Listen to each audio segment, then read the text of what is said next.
Today's podcast is brought to you by Audible. Get a free audiobook download and a 30-day free trial at audibletrial.com/spookshow. Over 180,000 titles to choose from for your iPhone, Android, Kindle, or MP3 player.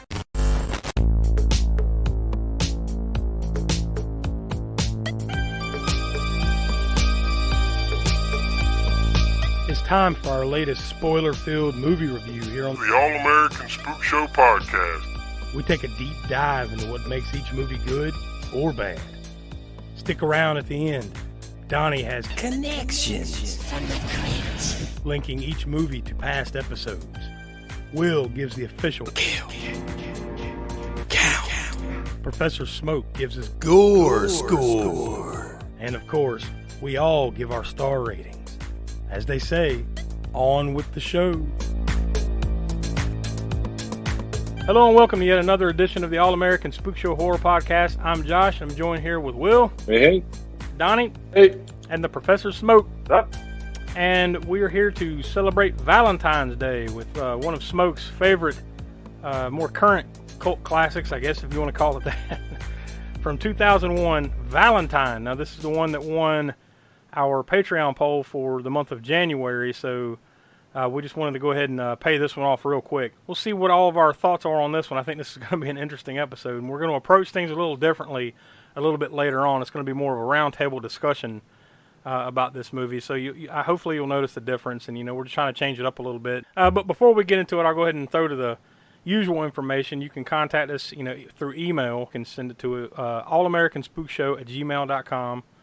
You can reach us and DM us on Twitter at AA Spookshow. Of course, we're over on Facebook, Instagram, the Slasher app, TikTok. You should be able to find us on all of those by searching for All American Spookshow, or just look in the Linktree link down in the show notes of this episode, and you'll find that all that should be there. Of course, we have our YouTube channel. Once again, just search for All American Spookshow. Every Wednesday night, 9 p.m. East, we do Deadline Horror News live, where we go through the latest horror headlines and whatever else is going on, box office numbers, all that jazz. So you want to check that out every Wednesday night at 9 p.m. East. Will, you've never probably actually watched it yourself, since you're never there, so you probably don't know what that's about, do you? Y'all do something else besides this? I thought this was the only time we congregated. You never called me. Are y'all hanging out without me? Oh, God. You know what? I might have inadvertently let the cat out of the bag here. But yeah, that's every Wednesday. Good sons of bitches. But yeah, that's every Wednesday night over on our YouTube channel, 9 p.m. East.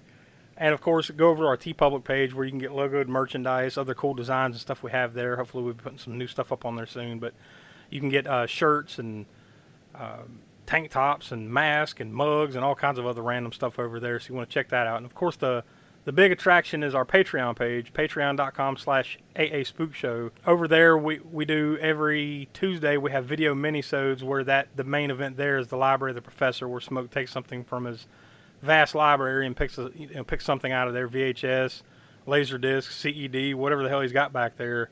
And we talk about it. He ranks them, all that. So it's always a good fun time every Tuesday night, or at some point during Tuesday. Those videos are released over on Patreon. And each month we're doing new bonus podcast episodes.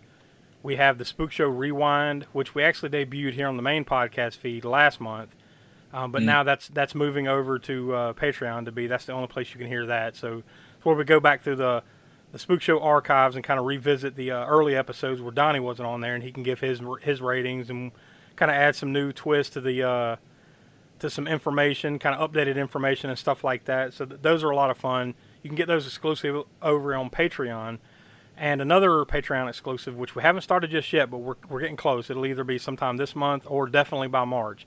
We're going to be starting Crapster Piece Theater, where basically the explanation is in the title. It's going to be just a crap movie, worst of the worst. It gives us an opportunity to kind of watch some stuff, and not necessarily, it can be horror, right, for Crapster Piece. It can be any genre, but it's just going to be horrible. Like the worst of the worst, and everybody knows it going in that this is going to be god-awful. And then we kind of give our 2 cents and just have a lot of fun with it. So that'll be starting up pretty soon over on Patreon. And then, of course, our new series that's going to be here on the main podcast feed starting next week, as a matter of fact, Cult Corner, where basically the whole premise there is we're going to be talking about cult movies, but non-horror related. So the first example is next week, which won the poll. We're going to be watching The Warriors from 1979. So you'll want to come back next week to check that out. So it's going to be a lot of fun to kind of dip our toes in the other end of the poll, which we've only done a couple of times here on the Spook Show in the past. Where it was basically a straight up not a horror movie that we were talking about. I think Never Too Young to Die, right? And then I guess you could say what Kiss meets the Phantom of the Park, right? I mean, that's not necessarily a horror at all. So I guess there's horror theme to it, right, Smoke? But it's not necessarily a horror movie. Yeah, I think it originally aired on NBC on Halloween night, and it had the little funhouse thing in there, but that's really the only horror elements I can think of. But so yeah, the point is that we've only dipped our toes in at least 2 or 3 times on something that wasn't directly horror related. So that's going to be something new that we're going to be introducing next week. So you want to make sure you hang around for that. So, but yeah, all the other stuff, patreon.com/AASpookShow and all the other links you should be able to find down on our link tree, link down at the bottom in the show notes there. So I guess without any further build up, I'll go ahead and toss to the trailer for Valentine from 2001. He loves me. Spend this Valentine's Day He loves me not. with someone you love, He loves me. someone you trust, He loves me not. and someone you know He loves me. won't try to kill you.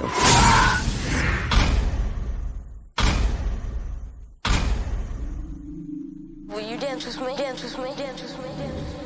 Remember the kid everybody ignored on Valentine's Day? Loser. Well, he remembers you. God, we were so horrible to that kid. What do you think happened to him?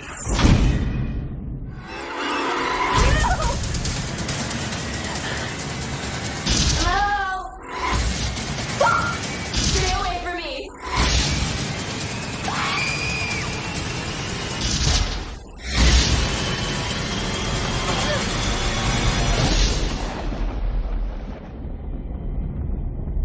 Valentine.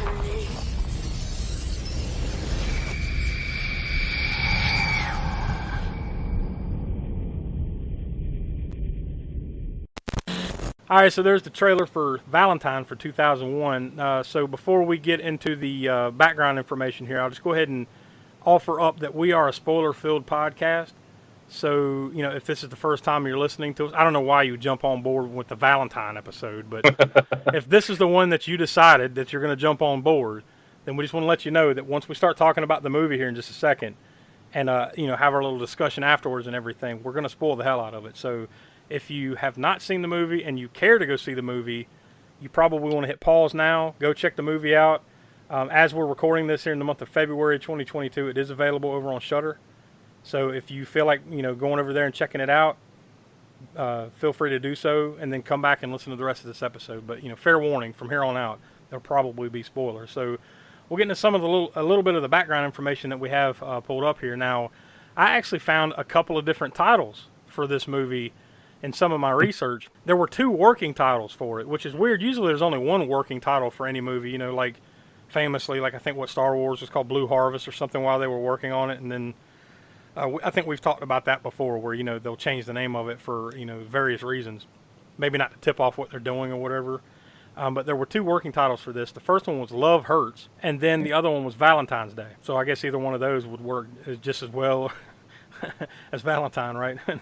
No better, no worse. But the German title, which I'm not even going to try to say what the actual German title was, but the translation of the title is Scream If You Can. So apparently it had a completely different title there. It was just in German. I don't feel like it pertains, but it would have been a lot better name of the movie. I'm guessing it must have been too close to Scream, the Scream franchise, which would have been going pretty strong at this point, right in 2001. So, or maybe that's just like whatever the Germans just called it, whatever the hell they wanted to call it, and it didn't really mean anything to the movie itself. Who knows? It was released February 2nd, 2001, by Village Roadshow Pictures, MPV Entertainment, and distributed by Warner Brothers Pictures. It was rated R. The total runtime was 1 hour, 36 minutes, and on IMDb it's listed as a horror/mystery/thriller. And it is loosely based on the Valentine novel by Tom Savage. It's a novel of the same name. And it was filmed July 10th through September 8th of 2000. So basically the summer of 2000, up in the Vancouver, Canada area, a couple of different spots around there. Now I saw two different budgets for this movie. One I saw was $10 million. And then another budget I saw was $29 million. Now, Donnie, you mentioned something a little earlier before we got online here about that. Yeah, I had read that this was a movie that got a Super Bowl ad, and just so happens the cheapest movie fuck it, it had $10 million budget. I don't know how the fuck you say that, but it got a Super Bowl ad for some reason. The lowest budget movie to have a Super Bowl ad. Appreciate that. Yeah. And even at this point, like, Super Bowl ads were probably, I mean, they've always been expensive. Or I'd say probably, at least since the 80s, they've probably been 70s or 80s. They've always been very expensive to have a Super Bowl ad.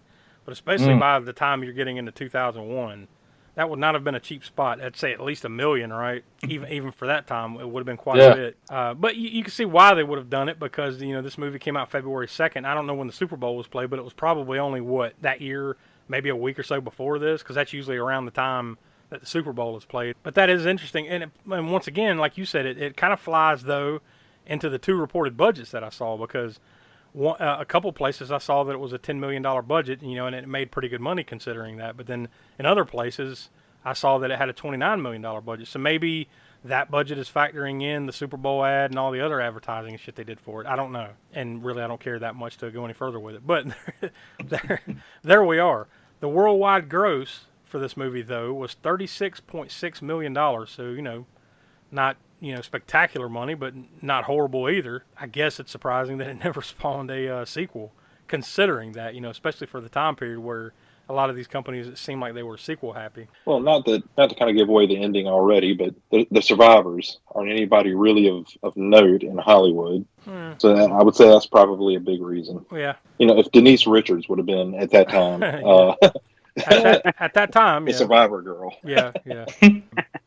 I'm not going to go through the whole box office report, but I'll go through the top 5 here for that particular weekend, which was the weekend of February 2nd through the 4th, 2001, when this came out. Number 5 was Crouching Tiger, Hidden Dragon. Number 4, Save the Last Dance, one of Will's favorites. Number 3, Castaway. That had already been out for 7 weeks. Number 2, Valentine. It opened with a little over $10 million that weekend. And then number 1... A dry spot for horror that year. Time. Yeah, probably was. I mean, it's February, so that's always an iffy release calendar, especially for horror, right? But then number 1 was The Wedding Planner in its second week. But just a quick glance down through the rest of that weekend, I'm really not seeing much horror. I see, was Shadow of the Vampire, was that, I mean, it sounds like a horror movie. I guess that was a horror movie, right? I'm not recalling it. That's we need to get to on the show, maybe on the Cold Corner at some other point, with Willem Dafoe playing the... Yeah, I do remember. I remember that. Yep. That had been out for 6 weeks at the time, so there wasn't. Back to your point, there really wasn't a lot at this point. It looks like Dracula 2000 was still floating around in a handful of theaters at that time. So, yeah, you would have been pretty thirsty for some horror at that point. But I do recall myself going and seeing this movie in the movie theater. Unfortunately, I guess I should say. I was one of the ones. I don't remember seeing it opening weekend. I could have. I don't remember when I saw it, but I do remember seeing it in the theater. Were you still working at a movie theater at that time? Did you happen to see it for free? I wish I could say that. I wish I could say that. Just trying to find an excuse for you. Like I said, I must have been one of those people thirsty for horror at that time. That's all I can think of, because I'm pretty sure I was not working in movie theaters anymore at this point. So yeah, I'm ashamed to say. I feel I should mention the soundtrack for this movie. I don't know if you guys really took a good gander at the soundtrack for Valentine, but it had some well-known names on the soundtrack. Rob Zombie, Disturbed, Static X, Linkin Park, Deftones, Marilyn Manson, Orgy, Soulfly, a handful of others. But yeah, I mean, like, especially, and now just hearing the name of those bands, does it surprise you at all that a movie that came out in February of 2001 had all those bands on it? Like, it seems like every other damn soundtrack of that time. Yeah, we've discussed this before, I think, with House of Wax and various other movies. right in that wheelhouse of that era. I figure a lot of people that are fans of heavy metal and hard rock of the late '90s and early 2000s probably would have bought this album back then, and may or may not have been fans of this movie. Either way. So it was worth mentioning because of that. It was released on DVD and VHS, so they were still releasing the VHS at this time. On July 24th, 2001. Now, Smoke, you would know more than that. When did they stop, the big productions, being released on VHS? I'm pretty sure it was, I know the movie. I'm pretty sure it was 2007. It was A History of Violence. That Cronenberg film was the last VHS release. I want to say 2007. I really didn't think it had survived, even 2000, this time period, 2001. So I'm kind of surprised that it lasted that long. But it finally got a Blu-ray release 3 years ago. It came out on Scream Factory, released it on Blu-ray February 12th, 2019. A couple of random notes that I found here. Now, Warner Brothers, apparently the original version of this movie, it was more violent. Warner Brothers had them cut violence due to the political climate at the time. I guess they just didn't feel that it was going to fly, so they kind of made them tone it back. It wasn't because of the rating either. Apparently that original cut got an R rating. Apparently in the years since there have been rumors of a director's cut, but apparently Warner Brothers has no interest in doing that. So. Don't blame them. Hey, you never know, man. Those purists and stuff, dude, they'd love to see that, and I wouldn't mind seeing a more violent cut of it, at least once. Just to see if it makes it any worse or better, right? It'd be interesting. So, at the least, but that's always a thing. Whenever for a horror movie that's short on story, to have a decent amount of gore can make up for it. But like you said, with the political climate of the time, that's a good point. They had to top some out of it. That's a good point. I remember you saying something like that at some point when we were talking about a movie, probably maybe not House of Wax. It did. Say what you will about House of Wax, it was more gory than this, at least in certain parts, right? But there was some movie that was similar to this that we were watching, and you said kind of the same thing. We're like, man, if the story kind of sucks, you got to make up for it in gore, And then I actually I can't remember exactly what that movie was, but yeah, I had that in my mind as I was sitting there watching, and I'm like, man, if this was just more gory, I could find something to latch onto, and I might enjoy it a little bit more. But yeah, director Jamie Blanks. He said in an interview once, I didn't pull where the interview was from, but he said his quote was, "Forgive me for Valentine. A lot of people give me grief for that, but we did our best." Yeah, I saw that. So even he has some regrets. Yeah. Well, I mean, this is we're not hiding the cards too well to say that this movie is not universally loved.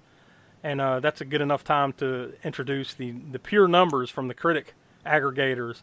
IMDb gives it a 4.9 out of 10 stars, so that's actually probably doing it a little bit of a favor. Although that is more of an audience score over there, with those star ratings, because everybody can do that. But on Metacritic, the meta score is 18, and that's out of 100. So that should tell you a little bit there. And even better, Rotten Tomatoes, currently as we speak, the tomato meter sits at 12%. And the audience score sits at 33%. Yeah. Oof.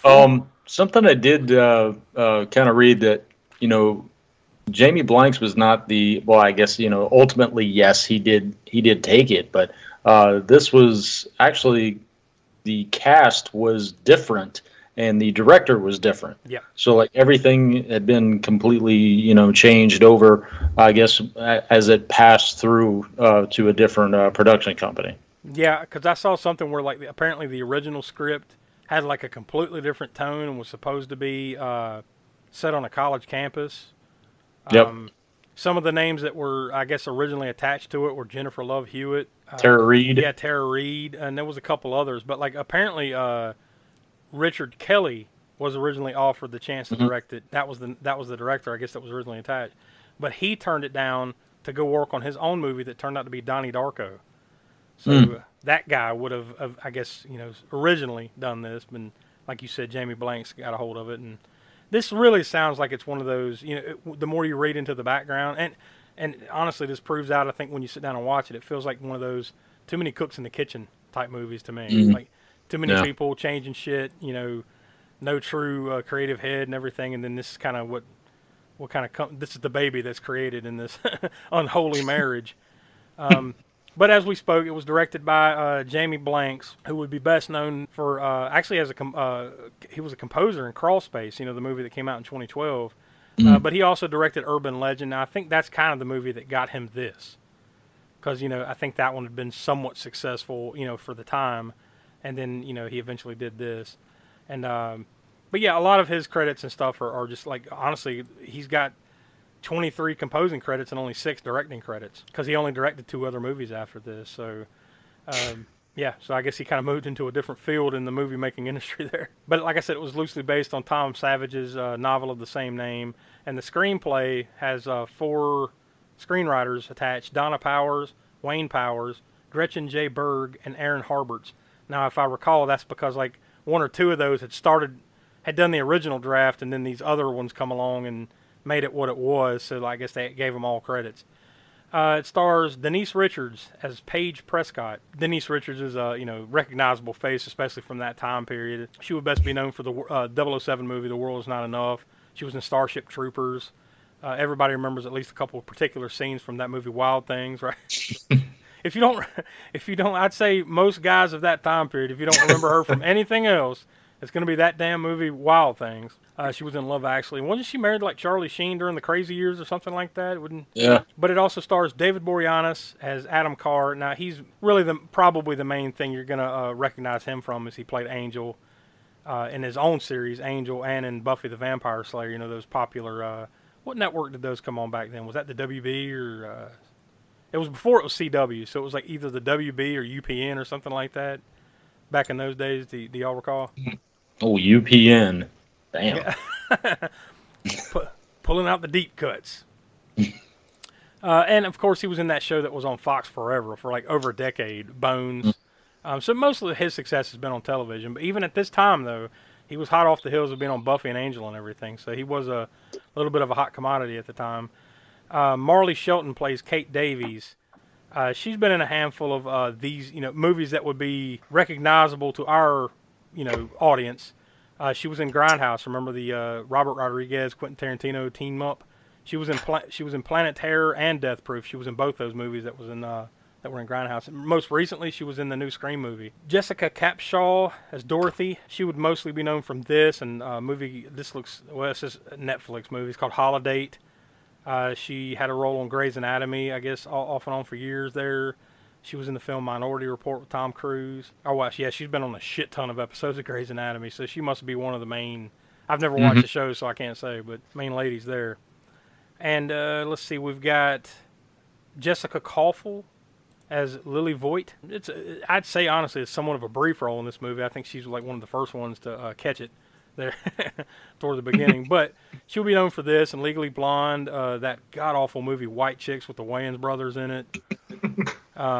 The World's Fastest Indian. Apparently she was in some of the Drew Carey show back in the early 2000s. So another recognizable face. And I guess we'll kind of wrap it up here with Katherine Heigl as Shelly Fisher. Now, that's a very brief role, even more so than the last one we just spoke about, because she is only in it at, like, the first 10 minutes or so, something like that.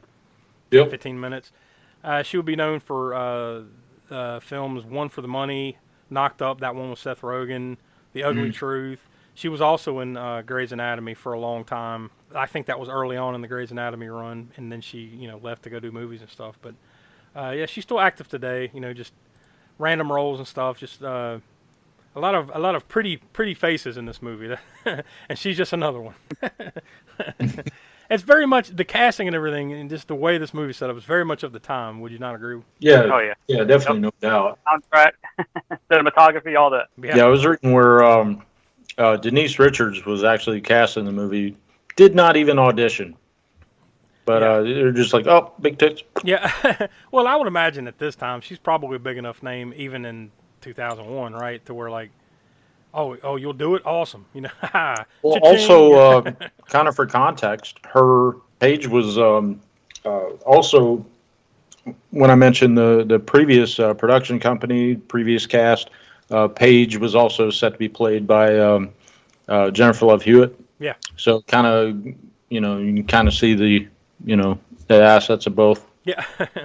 And it's like this same stable of actresses and actors and stuff too that like were in a lot of this stuff in the late 90s and early 2000s. Like, you don't want to typecast. You want to say typecast, but it's kind of like association. Yeah, and it really was like that at that time. I mean, I don't think I'm wrong in saying that. Like, it just felt like a lot of the movies and TV shows and stuff in the late 90s, early 2000s was like the same 20 or 30 people just getting rotated in and out of these things, right? Yep. So I guess that's all I had as far as like background stuff and all that. Was there anything else you guys saw that you wanted to point out before we get into the movie? Jamie Blanks, the director who directed it. He had when he first got the script, he initially passed on it because he thought it was a remake of My Bloody Valentine, which was also in the remake. Was it 2009 or so? Was also in this poll for our Patreon. Yeah. So just so happened to be that, but he initially passed on it. And he ultimately ended up taking it, directing it. But was it like 8 years after this was released? They made the remake of My Bloody Valentine. Yeah. I just thought that was interesting. Yeah. Interesting connection. On another note right here, Patreons, take note. That would have been a much better choice. But anyway. Good evening, ladies and gentlemen. The management of this drive-in theater is happy to announce you can enjoy your favorite form of movie entertainment regardless of rain. No longer will it be necessary to let rain spoil your fun. Now you can keep your windshield clear and dry with a drizzle guard. Simply attach it to your windshield, and in a jiffy, you're enjoying the movie without constantly running your windshield wipers. For you, the listeners of the All-American Spook Show Horror Podcast, Audible is offering a free audiobook download with a free 30-day trial to give you the opportunity to check out their service. So I went over to Audible and I typed in Valentine's Horror, and a handful of things came up. Let's see, I'll skip through it here. We've got Dark Valentine, Holiday Flash Fiction Anthology by a number of authors there. That's 4 hours long. Apparently that's the book 2 of the Holiday Horror Collection. Here we go. Vengeance for My Valentine, 5 Seasons of Night by Adam J. Whitlatch. And that one's almost 8 hours long. Let's see, one more. We got The Last Girl Standing by Elsie Valentine. Okay, so I guess that's a horror by someone named Elsie Valentine. But that's from the Last Girl Standing Book 1 series. And that one's a little over 10 hours long, so that's longer than the others. But you get the point. A number of podcasts and other things that you can listen to over on Audible. So if any of that stuff interests you or you'd like to go check it out for yourself, and to download your free audiobook today, go to audibletrial.com/spookshow. Again, that's audibletrial.com/spookshow for your free audiobook. So now it's time to get into the movie itself. Now I'm just going to read off like a spoiler-filled version of the movie. Something I kind of basically put together myself to kind of explain the movie from beginning to end. I'm going to read through it, and then we're going to have a little roundtable discussion about it. So the movie starts, it's Valentine's Day 1988, and at a school dance, the resident geek, Jeremy Melton, is rejected by 4 girls, Shelly, Lily, and Paige.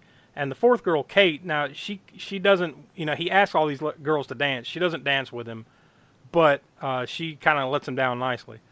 But then Dorothy, he goes to Dorothy, the 5th girl, and she agrees. And then they instantly just end up going and making out underneath the bleachers there in the gym. Then a group of bullies come along, catches them. Dorothy says that Jeremy attacked her. This causes them to basically just beat the shit out of him and strip his clothes off. Right there in front of the entire school in the school dance. So of course that's horrible and he's humiliated. Flash forward to 2001, we meet the 5 girls. They're all in their 20s now, and they're trying to sort out their love lives and stuff with Valentine's Day coming up.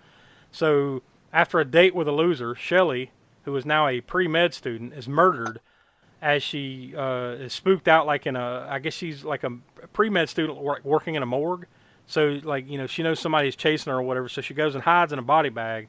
And then this guy wearing a cherub mask in like a trench coat or something, whatever kind of coat that is, comes up and basically just stabs her.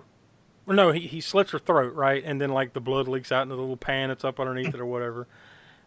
This is right after she had got a death threat Valentine card too, roses are red, I'm going to kill you, whatever the fuck it said.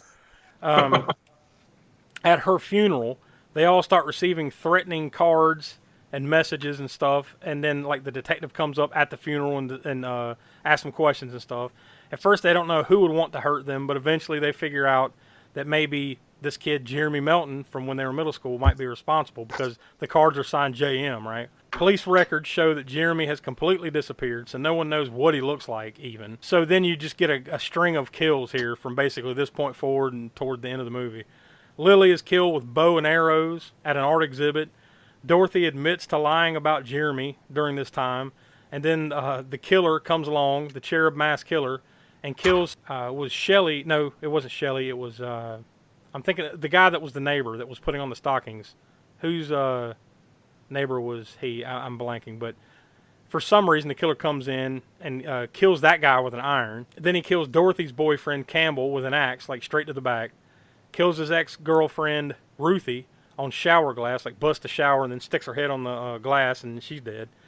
Then he electrocutes Paige in a hot tub, and then there's an off-screen decapitation of the Detective Vaughn. Kate now thinks that her boyfriend Adam is the killer, so she kind of runs around from him and he chases her around. He's not really chasing her around, but he's just kind of like coming toward her and everything, and every time she'd kick him in the nuts or smack him upside the head with a glass bottle or some shit to take him down. Then eventually she runs into the cherub mask killer. They fall down the steps. Then as soon as the mask wearer sits up, Adam comes along with a handgun, shoots and kills, like pops him like 4 or 5 times in the chest, shoots and kills the mask wearer. And then they take the mask off and it's revealed as Dorothy. And then as they hug, Adam's nose starts to bleed. Now that's another calling card that I failed to mention in the description of the movie, is that every time the killer would show up and kill somebody or whatever was going on, like there would be a little trail of blood coming out of the mask, coming out of the nose of the mask. So at the very end of the movie, they're hugging, and then Adam's nose starts to bleed. Credits. So there you go. That's the fast explanation of Valentine. So guys, what'd you think? We'll get into the star ratings and everything here after we have our little discussion about it. So really, what do you want to get into first? I mean, like, I guess we can just talk about the mask, right? Like, what the hell did you think of this mask? Oh man, that mask was it you talked about? Well, shit, I don't know if we can actually mention this. One of our mutual acquaintance friends, kind of looking like this mask. Yeah. So after I told you that, Valentine. I thought about that. So after I was about to say, I shouldn't have told you that before you watched the movie, because like, couldn't stop. I haven't even met this mutual friend of y'all's, but I was even thinking that when I saw the mask. I'm like, oh, this must be what. I'm not going to mention him by name on air because. Yeah, well. But yeah, this must be what he looks like. Now. If he listens to this, he knows. That's as far as we need to go with that. But yeah, like, I don't know if this is an effective mask or not. You know what I mean? Like, it's not a horrible mask in the sense of, like, we've seen some pretty bad ones, watching horror movies and stuff. But I don't know. There's nothing special about it either, right? Like, you don't see people running around in Valentine mask at Halloween parties and stuff like that, right? Nope, no. This one didn't take off like I like Michael Myers or some shit. Yeah, I'm guessing at this point, you've had the Scream mask, you've had Michael Myers mask, you got the hockey mask for Jason. I guess at this point they were running out of masks, and they went through, I'm guessing, a Halloween store and was like, "Hey, that'll work." No, they actually paid money for somebody to design it. I did read it. I don't have the exact snippet, but yeah, they paid money for someone to design this. So yeah, that was a travesty. If that's the best they can come up with, I'm in the wrong line of work. Right? I'm guessing it's supposed to be Cupid, right? Like a adult version. Mm-hmm. Yeah, like a cherub, like a little angel, kind of deal. Yeah. I mean. I guess it's effective that way. Like, it almost looks like some old, like, 200-year-old drawing of an angel or something. Like you'll see some little cute little chubby angel with wings, floating in the heavens, and someone posing, like some old Michelangelo type shit. As far as a picture of the two hands reaching out and touching. Yeah, like that. Yeah, but like. As far as making that the focal point of a horror movie, I don't know, man. Like, it's a little bit of a reach. This will be scary. No. No, it won't. The cop showing up at the funeral. Yeah, why does that? Why is that? Is that a thing? All right, look, I've never had a friend die, and I've had to go to a funeral. It was under suspicious causes, but seen plenty of movies. Yes, it happens every single time. Thanks to movies, I've come to expect it.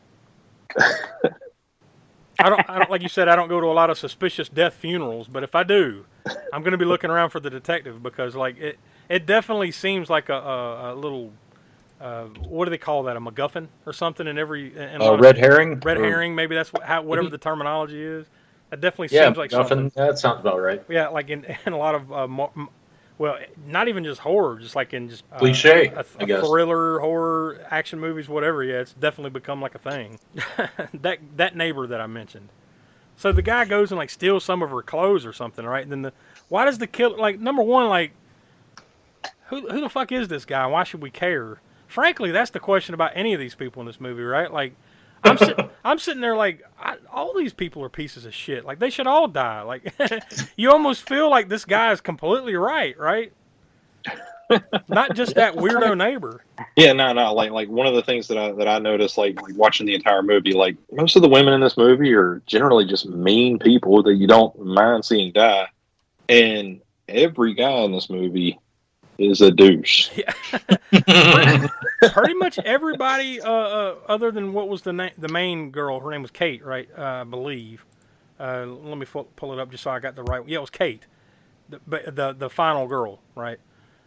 She's really the only one that had any type of redeeming qualities to her. Almost every other human being in this movie was a piece of shit. She's the only one that, like, well, you know, she seems all right. And even now I guess that naturally leads to the other question. Dorothy, you know, the girl that was the chubby chick that actually danced with him or you know made out with him or whatever at the beginning. Now at the end, do you think she was complicit, or do you think he just put that on her? And then they fell down the steps, and then he comes out with the handgun and shoots her. Like, what do you think there? Like, was she in on the gag, or was she just another pawn in the game?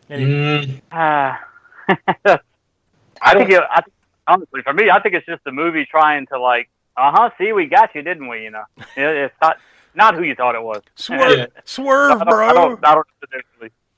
Yeah, I think it was just like I would agree with Smoke. Like, yeah, it's just a movie trying to be smart, trying to be clever, and they were just like, oh, okay. And there's just like when they, when they unmasked, you know, the killer, you're just like, oh, okay, but you don't really care because she's dead. Yeah. She's like, oh well, she at least got hers. Yeah. You don't care because you know. Like I said, I don't think you cared about any of these people. No. I mean, the final survivor, like I said, was Kate and Adam. And even Adam, you're like, well, he's a douche, you know, like he's a fucking drunk ass. Yeah. So you didn't care whether he survived or not. Oh, he's got a nosebleed. Okay, yeah, he fucking did it. Yeah, I don't know. Now, I did see something that reminded me, you know, just talking about that. I think I saw something briefly that apparently there was a deleted scene somewhere where I guess like Adam, I assume, would have grabbed a hold of her and put the whole bit on her, right? Because if you go back and watch the end of that movie, like she doesn't really attack her. She doesn't engage Kate. Kate like opens up a door and then all of a sudden there's somebody wearing that cherub outfit, right? Then she kind of like goes for her. Then they grab each other and struggle and then roll down the steps. And then as soon as she sets up, Adam walks around the corner and pap, pap, pap, she's dead, right? So like that scene being cut out would have completely explained that, like, you know, that he was the killer. So I guess that's why they took it out. But I feel like if she wasn't in on it, why didn't she say anything when the other girl was like fighting her? It's not like they took the mask off and her mouth was taped, you know. Right. That would have been a dead giveaway. So that's where they leave. I guess that's the swerve, right? You know, that's the end with a question mark. But also before that happened, like she was screaming at her, you know, at her friend, just like, "Oh, you guys are bitches," you know, and then went up the stairs. You're just jealous that I've got some good dicking now, and then I don't know. Like I said, ultimately you come to the conclusion like you don't give a shit about any of these people enough to really care whether they live or die. You know, at least that's kind of the way I felt about it. Then there's the whole question. Then there's the whole question of the dialogue in this movie, right? What a pile of shit. And you know what? Maybe it was written better in the script, but the delivery of it was horseshit. I was just like, okay, yeah, you're not selling me. The best. You're not selling me. Yeah. Like the best example of this is what I sent y'all in our little message group that we do. You know, when we're talking about what we're going to be talking about and everything. That the weirdo neighbor next door, Gary, who gets it with the iron. The quotes are, "You look great, Kate. How about a date, Kate? You could be my mate, Kate." And then she says, "You're scary, Gary." And then he says, "This could be our fate, Kate." What the fuck? You know, what is this? What is this shit? I'm sure they trimmed that down because it probably went on to say, "Well, you'll never find out if I'm Harry, Gary." Gary. I guess. That was some of the stuff that got left on the cutting room floor, I guess. Right? I guess you'll never know. You have to go masturbate. Kate? Yeah. Bad. Just bad. Just all bad. And this isn't the only time, right? And then that just goes into show, like, once again, what we were saying about, or what I said earlier about too many cooks in the kitchen. You know, I think this is like where you've got 2 or 3 people working on one script, and then another, 1 or 2 people come in to change that script, and then nobody knows what's up and down anymore, and then different directors and everything, and that kind of vapid, horrible writing is what you get, to be honest with you. Yes, well, this was a first watch for me. I know that, Smoke had watched this previously, and, it's my opinion he was right. The first time, he's like, please, let's not do Valentine. But it wasn't up to us. It was up to, the voters. But yeah, Smoke was right on this one. We've got the wrong kind of people voting on these polls. That's all I'm saying. We need to associate with better folks.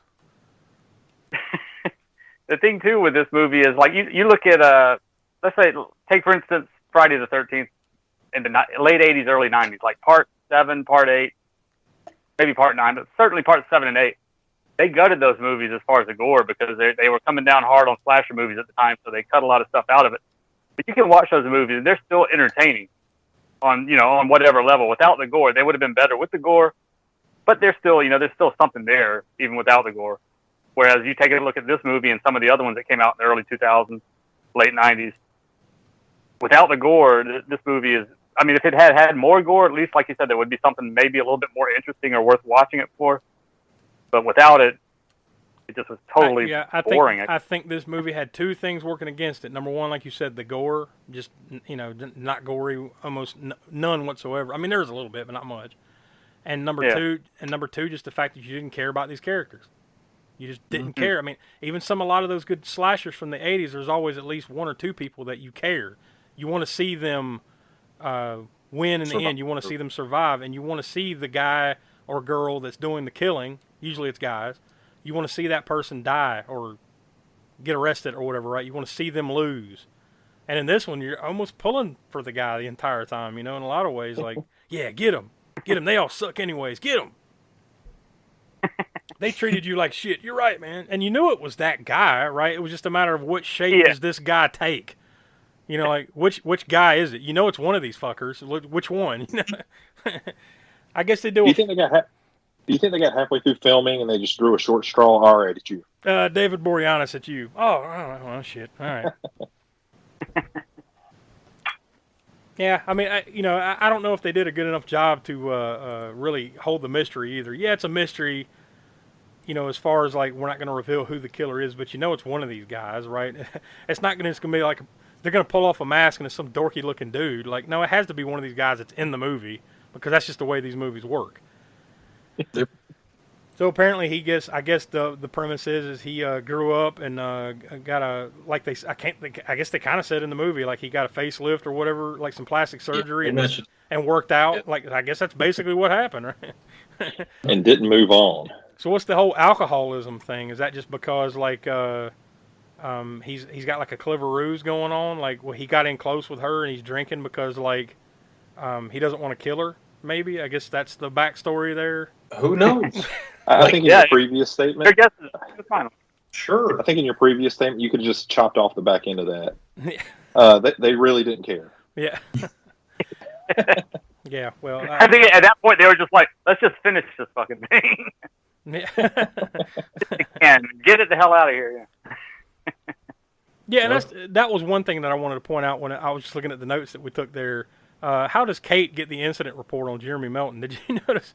Like, it's not just like she looks something up online. And by the way, like early 2000s internet is awesome, right? It just says enter link and like she puts in Jeremy Melton and like no search results. But then she's got a folder right beside her after she looked at that. She's got a folder that's got all the fucking information about the incident that happened back in middle school. And it's even got like the original signature on it too, if you notice. Like, it's not like some printout that she could have got down at the, police station. Like, she's got the actual fucking incident report from middle school about some kid being a grab ass. Like, how would she get that? And why would you just have that sitting around waiting for this moment? Maybe that's another deleted scene or something. There was some scene of her going down to the police station and, hey, can I get that report? Yeah, sure, here you go.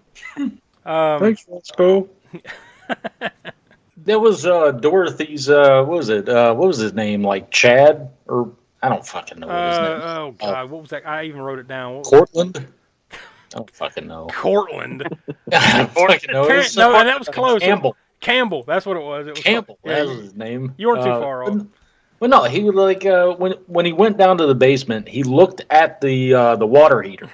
He looked at the water heater, saw the matches, and then he bends down and then reaches for the fucking matches. I was like, you fucking dumbass. What kind of dumbass does that? Just looks at the matches, then bends down, and then reaches for them.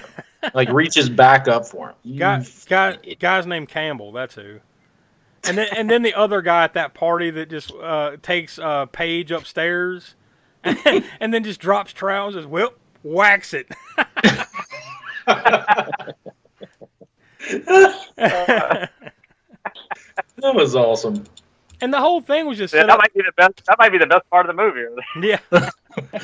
Wax it. Get on it.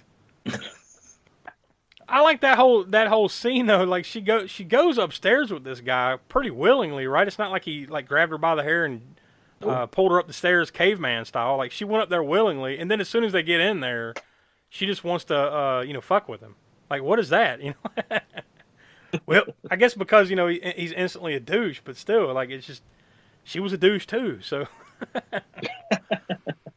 then speaking of the party, it fucking cleared out quick, right? When the power went out. Right. Douchedom goes both ways. How many parties have you been to that cleared out that fucking fast? Like, not even when the cops show up does it clear out that fast. No, it's like power's out. All right, see ya. Everybody's like fucking gone. Like, there's not even that much stuff like laying around. It was just like lights out, we out. Yeah. So many good lines. Like, don't be mad. It's Valentine's Day. That like, I say good lines. No, that's bad. All of it's bad. That other one, she's talking about what's his fucking name? Who gave a shit? He says, Campbell. He's no angel. Oh, talking about that I think it was that guy. Damn TV show. Yeah. Yeah. A not so subtle hint there. What's up with the nosebleeds, by the way? Like Adam, the main killer or whatever, whatever. I had actually read somewhere where Jamie Blanks was, I guess, inspired, I don't know, by Alone in the Dark from 1982. The killer had nosebleeds, but it's never explained. It's just the only thing that you see when they're kids at that dance when at the school. I guess after was it Dorothy accuses him of touching her or whatever. His nose starts to bleed, and then they pour that shit on him, and then just fucking strip him down, just like whatever. Do you Smoke? Do you remember that movie, Alone in the Dark, that with the nosebleed thing? Yeah, but I haven't seen it in a while. And they tried to do. I think they did a remake of it, right? Or at least there was another. Called Alone in the Dark. No, I think that I don't know if that was a remake or not. I think that might have had something to do with the video game, because I know there was a Alone in the Dark video game. There was. It came out at some point in the 90s. There was the movie based on the video game with Christian Slater. But there's the other thing too, is just one more thing in this movie was like she was a medical student, right? It was near the beginning after she left, was hit on or whatever the bar and left and went back and started to like cut on the cadaver. Yeah, she did throw some gloves on. She's just like no lab coat, just like gonna start cutting on this body and everything. She just walks up with what college female is not gonna care about getting whatever juice, body juice squirting on her Yeah, from this daver or whatever. No, That's right. Yeah, it could be filled with gas and.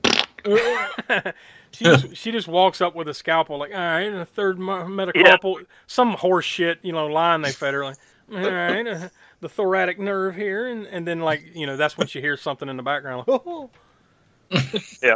Well, and then the thing with that is, like, I'd read somewhere else that, like, even that, like, whatever they fed her, it was wrong. Yeah, well, I could guess that. It just sounded like horse. It sounded like frequency limiter horse shit is what it sounded like.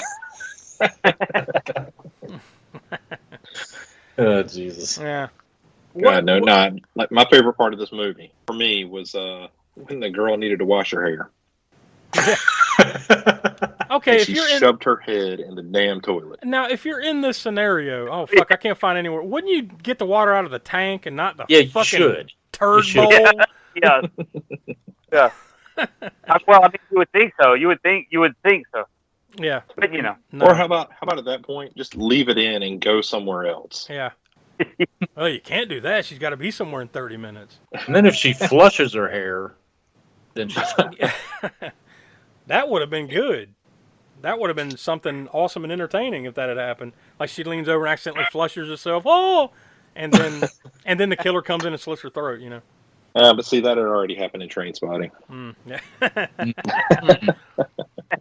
What do y'all think was the best kill? I mean, if I had to pick one, it'd be the hot tub. No, now that one didn't make any damn sense to me. Like, well, I mean, was it? He tossed her in, and then closed the lid, and then starts drilling holes into it for what I don't know. But also, something else about that is like, where the hell did that lid come from? The plexiglass lid or whatever. Them damn things are heavy.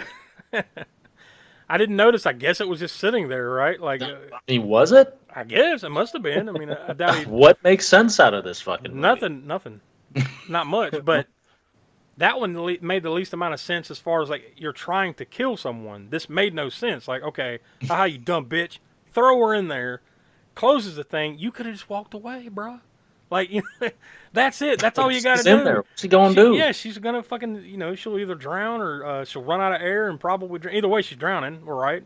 Yeah. And then eventually her body's going to bake in the hot tub, which it did, right? Because later on, you get that quick clip of her like bloated corpse, like It's like, but it got bloated in about 5 minutes. I don't know what the drill had to do with any of it, unless they're just trying to copy some other movies, right? Like Slumber Party Massacre or whatever the hell they use the drill and like none of the and to me, like none of the kills were exceptionally well done. So I mean, I'm gonna say for myself, I think the one that was halfway decent was the shower. I mean, it could have been done better in regards to a horror movie, but I thought that it busted the shower and then like grabbed her head and stuck it on the little jagged glass. That's a good point. That was a pretty fucked up one, but I forgot about that one. Having way more gore in that scene right there. Well, I think my favorite one was back at the school when they were all kids.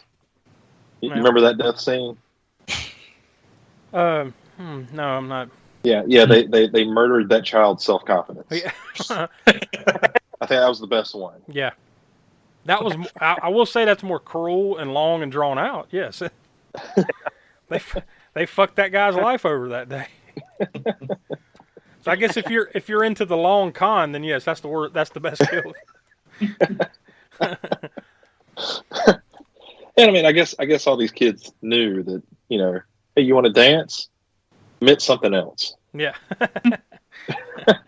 Anything else before we get into it? I guess that I've about drained myself dry of all my thoughts here, and I think you've come to the realization of where we're going to land on this movie with the star rating. So 5 stars across the board, better than Jaws. Maybe total. It might be a stretch. You heard the movie Jaws? Well, throw that movie in the garbage. You need to be watching Valentine. That's what you need to watch. Yeah. All this time, we've missed the best one.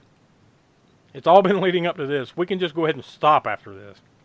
We don't need to do this podcast anymore. This is it. This is the pinnacle. All right, so I guess we'll go ahead and get into it then. Donnie, what was your star rating and thoughts on this one? Well, I did mention that this is a first watch for me. Will definitely be the last. There's not really much to like from this one. Even Denise Richards still, kind of a basically trash overall. So, despite some unintentionally funny spots, dialogue was awful. Delivery of dialogue. You say the whole cast was kind of stupid. My star rating is pretty easy. It's a full star. That's it. Ooh, lofty praise. Will, what do you say? Yeah, I'm right there with Donnie. There's not a lot to look back on fondly. Maybe the aesthetic of the way it was shot was nice. I'm grasping at straws to talk about anything positive in this movie. The credits, they weren't too bad. Opening credits. It did end. So, It had a proper ending, as in it ended. Did it? Killer's still alive. There was the question mark basically at the end. They might as well have, right? So are you going with a 1 like Donnie did? Yeah, I'm going with a 1. All right, Professor, what do you say? Well, it's not any better for me than it was for Donnie or Will.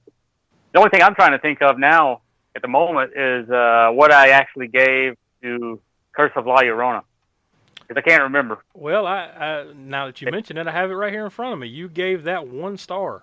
Yeah, see, okay, then. I was right on the same page with Donnie and with Will, but also I wanted to make sure that I did not give this movie any more than Curse of La Llorona, because it falls right in that. That's kind of the bar for me when it comes to. I mean, there's some worse. I don't know. I might have given something a half star. I don't remember it really, but yeah. That was called Into the Dark Crawlers. That's what you. Yeah. Okay. Half a star. Yeah. That's it. There's the line. That's the bar right there. Yeah. You can't get any worse than that, hardly. And another thing is, I don't remember what I gave Home Sweet Home, but I would rather watch Home Sweet Home again, probably than watch Valentine again. Dude, I got to be honest with you. I hated that movie and it was stupid, but I might have to agree with you there. Like it was, yeah. There was at least stuff you could laugh at in that movie. At least laugh at along with or whatever. Home Sweet Home, you gave that 1.5. I gave okay, so okay, then good. Then I'm on the same page with myself. Yeah, there's not many redeeming qualities of this movie. I agree with Donnie and with Will. I'm going to go with 1 full star myself. Well, I guess I'm going to complete the star rating with a 1. I can't go any higher or lower than that. Well, I mean, I guess I could go lower, but to me it compares more favorably, just for myself, to House of Wax. I would, as bad as that was, and I didn't like that either, I think I would rather watch House of Wax again than this one. Oh, yeah. I agree. And I gave House of Wax 1.5, so I'm just going to go with 1 just to complete the circle here. We all gave it a flat 1. That is not the and that of course that's the consensus score. That's not the lowest consensus score though. That still belongs to Into the Dark Crawlers, with a consensus of 0.63 on the old scale. So yeah, it's going to be hard pushing to beat that one. Although Jesse James Meets Frankenstein's Daughter came pretty close, it was still below a 1. But no, that still belongs to Crawlers, even with a Valentine under our belt. Yeah, I mean, what more do I really need to add to that? Like, you don't care about the characters. You want them to die. The one you kind of care about, like, okay, she survived, great, whoopee. The dialogue is bad. It's fucking vapid. There's a bunch of airheads running around this damn movie. So you just don't care.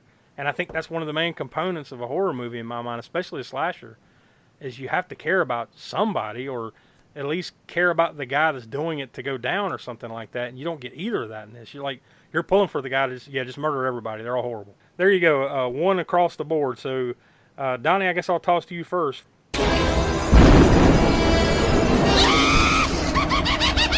Connections from the crypt.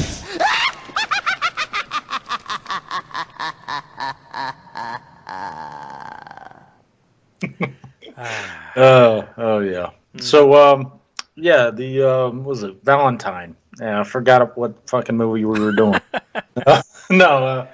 So yeah, on the cast side, well, if you're just joining us with this, what we do with the Crypt Connections is we connect the current movies, cast or crew with previous episodes of the Spook Show. So with the cast side, we do have one connection. It's C. Ernst Harth. You may not recognize his name, but you would definitely know his face if you saw it. But he played a giant baby in Trick or Treat, which was our episode number 2. And he was also in Valentine. I forget what fucking role he was. I probably didn't give a shit. But the only crew connection I have was Bruce Berman, producer for Josh's favorite, House of Wax. Mm. That was our episode number 38. Compared to this, that is my favorite. Mm. What the hell was Giant Baby? And it was a giant baby, and was it Trick or Treat? I don't remember that. I mean, it's been a while since we watched. I think it was in the swamp. Yeah, I need to go back and watch. Background character number 3. Yeah. Must have been, because I do not recall that. Will, that naturally floats us over to you.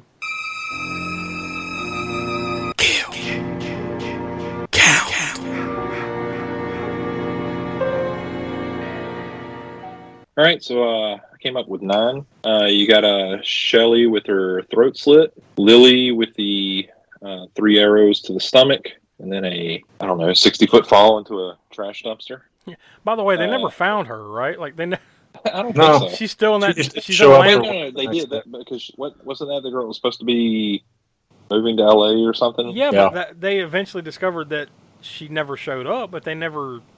They put 2 and 2 together. She's dead, but it doesn't matter. Who cares? I'm just saying she's still in that landfill somewhere. Yeah.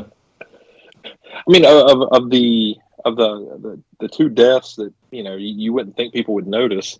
How did they find the girl in the body bag? Yeah, because that's kind of what got all this started, right? Because like she gets murdered, and then like that's where the detective shows up at the funeral. It was her funeral, right? Yeah. I mean, I guess they're going through like fixing the bodies. Regardless. Anyway, we've put too much thought into this already. Just move it along. Gary got beat to death with an iron. While it was hot. I don't know why it had to be hot. I saw apparently the original cut. By the way, like they showed him getting like hit with that iron like 12 times in the original cut. Oh. They ended up pulling back, and like it was only 2 or 3 or whatever. But it was supposed to be more brutal. Millie, I mean, you don't see her get killed, but you see her body get dragged out of its hiding place. Ruthie gets her head impaled on the glass. Paige is electrocuted after being drilled once in the arm? She just gets like nicked in the arm and then electrocuted and then boiled. Couldn't break through that plexiglass that you could see bouncing up and down. Yep. Detective Vaughn had his head chopped off. Once again, would have been nice in the context of gore and a horror movie. Would have been nice to see. Yeah. And then Dorothy getting shot 87 million times. Right there at the end. Good riddance to them all. So, Smoke, that leads us to you. Gore score. Oh, well, we've already alluded to it. It's pretty much next to non-existent as far as actual gore. I mean, there's enough kills in the movie. We've already said they probably chopped up most of it because of the what was going on at the time. As far as the violence and gore, they decided to excise a lot of it, and that's a sad fact. I would at least like to have seen the uncut version on DVD. I mean, you'd think they would have put it out uncut when they first released the DVD, but no such luck. So as it stands now, I guess 3. Probably the goriest one was, like you said, Josh, your favorite kill. Behind mine too was the shower shard of glass scene, but even that was not as bloody as it could have been. Yeah, that was muted. Yeah. Yep. Yeah, you could definitely tell they had to chop some of that down, tone it down, or whatever. So yeah, I'm going to go with the 3 unfortunately on the gore score. Would like to see more, but yeah. All right, well, I guess that pretty much wraps it up for old Valentine here. So thanks for celebrating Valentine's Day with us in the worst possible way. Yeah, we'd like to apologize. So, yeah. No, they picked this one. Yeah. Well, we can apologize, nonetheless, just like the director of the movie apologized for its creation. So we'll follow suit. But like we mentioned off the top, next week will be our first episode of the Cult Corner series. And the first cult movie that was selected by you, the listeners, over on our various polls and whatnot, was The Warriors from 1979. So I'll read the brief synopsis here from IMDb. In the near future, a charismatic leader summons the street gangs of New York City in a bid to take over. When he is killed, the Warriors are falsely blamed and now must fight their way home while every other gang is hunting them down. Really, that kind of summarizes the movie really well, actually. Mm-hmm. You don't need to Can you listen. dig it? You don't need to listen to us talk about it. Yeah. There you go. There's the whole movie right there. But yeah, definitely a classic, and we'll get into that next week. So you don't want to miss a thing. So come back for that, and of course, as always, every Wednesday night on YouTube, Deadline Horror News Live, bonus video minisodes over on Patreon. We've got bonus episodes coming at you. Spook Show Rewinds, Crapster Piece Theater eventually sometime later this month or next month. Lots of cool stuff lined up, and we've actually got a couple other things that we've been discussing a little bit there. So you never know; those other ideas might pop up sooner or later. But we'll see. But plenty of things going on in the Spook Show universe, so you don't want to miss a thing. Come join us over on Patreon.com/AASpookshow, and then stay right here on the podcast feed. So for Will, for Donnie, the Professor Smoke, I'm Josh. We are the All American Spook Show Horror Podcast, and we will talk to you next week for our first Cult Corner.